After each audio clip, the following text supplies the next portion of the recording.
Everyone's obsessed with solar. But the Indian government just placed a nearly 20,000 crore rupees bet on a fuel you've probably never pumped into your car. And there's a 70,000 crore rupees opportunity hiding inside it. That fuel is green hydrogen. And before your eyes glaze over, stick with me, because this one's actually fascinating. Regular hydrogen, made from fossil fuels. Dirty, carbon heavy, old school. Green hydrogen flips the script entirely. You take water, run renewable electricity through it, and you split it into hydrogen and oxygen. No carbon. No pollution. Just clean fuel made from sunlight and water. That's it. Now, India's National Green Hydrogen Mission, or NGHM, has one very ambitious goal. Produce 5 MMT, that's 5 million metric tons of this stuff, every single year by 2030. And to get there, the government has committed 19,744 crore rupees in direct outlay through FY30. That number feeling abstract? Think of it this way. That's roughly the cost of building 20 world-class hospitals, all pointed at one single energy mission. Inside that 2,220 crore rupees is specifically earmarked for building electrolyzers right here in India. An electrolyzer is basically the machine that does the water-splitting magic. And here's where it gets really interesting for investors. Advait Energy estimates that just the electrolyzer and allied technology market alone is worth 70,000 crore rupees.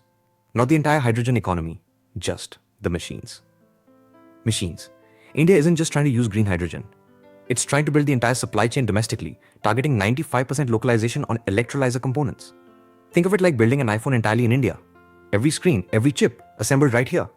The government has drawn the map, put the money on the table, and set a hard 2030 deadline. The race has officially started. So the big question is, who actually wins this race? Because the 70,000 crore rupees prize doesn't go to everyone. Coming up, we're looking at the 3 stocks already positioning themselves to grab a piece of it. So now the real question. Who actually makes money here, and who gets burnt chasing the hype? You know the pattern. Big government policy drops, stocks spike overnight, and you're standing there wondering, did I just miss it, or is this a trap? Let's cut through that, starting with the winners. Inox India has what analysts call a cryogenic moat. Basically, it builds the ultra-cold storage tanks you need to actually move hydrogen around, and almost nobody else in India can do this at scale. That's not a marketing line, that's a structural advantage. Their export order backlog, meaning confirmed future orders from international clients, is 63% of their total pipeline. Global demand isn't coming, it's already arrived. And here's the part that separates a real business from a story stock. 24% P8 growth. PAT. Profit after tax. Is the money the company actually keeps after the government takes its cut. Growing profits mean this isn't just a theme play. It's earning real cash. Then there's SWREL, which just posted a record 7,548 crore rupees in FY26 revenue, up 20% year-on-year, with an order backlog sitting at 11,813 crore rupees. That's confirmed future work already locked in. Yes, they posted a net loss of 296 crore rupees. But dig one layer deeper, and it's a one-time 611 crore rupees exceptional charge, basically an accounting hit that won't repeat. The underlying business? Growing. Now, the cautionary flag. Inox trades at 36.6 times EV to EBITDA. That's a ratio comparing the company's total value to its operating profit, and higher means you're paying more for each rupee of earnings.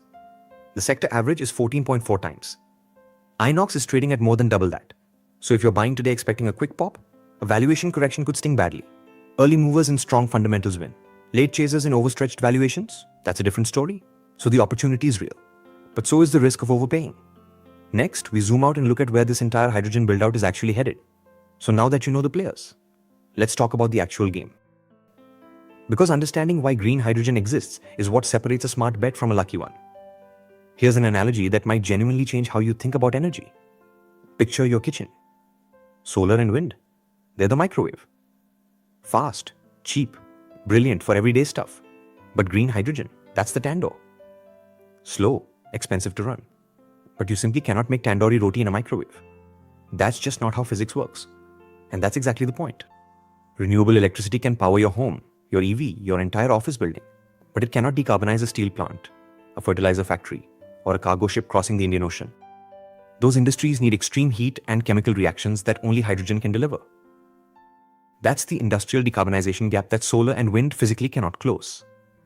And that gap alone is worth 70,000 crore rupees in India. So green hydrogen isn't competing with solar. It's running on a completely parallel track, targeting industries renewables will never reach. Think of it as 2 separate bets, one on everyday clean electricity, one on heavy industrial decarbonization. Now zoom out to what's being built right now.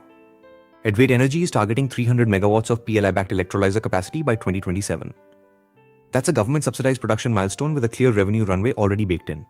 Meanwhile, if you hold a thematic green energy mutual fund or an ELSS, you're already quietly getting exposure to this entire megatrend without touching a single stock. Here's the real takeaway though. Green hydrogen is a decade-long structural story, not a quarterly trade.